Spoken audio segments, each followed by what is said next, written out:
এই তুই আকাশ তাই না? হ্যাঁ, আমি আকাশ। আপনার কোনো সমস্যা আছে? গায়ক ছিলি, গায়কই থাক। গার্লফ্রেন্ড লাটান দিছিস কেন? আমি যেই হই না কেন, আপনার মতো এত বেয়াদব আর খারাপ লোক আমি না। বেয়াদবির কি দেখছস? কথা শোনো, তুমি কিন্তু একদম আকাশের গায়ে হাত দিবা না। আমি তোমাকে নিষেধ করছি।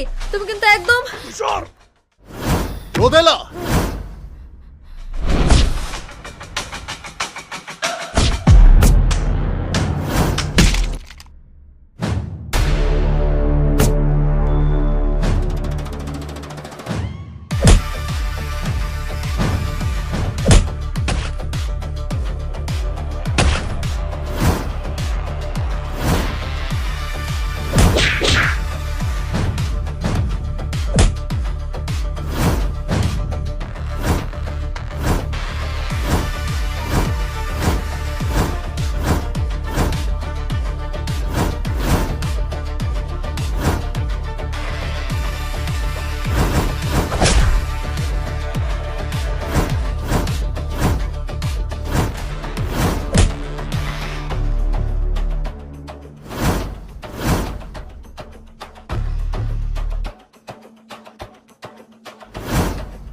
ছাড়ো ছাড়ো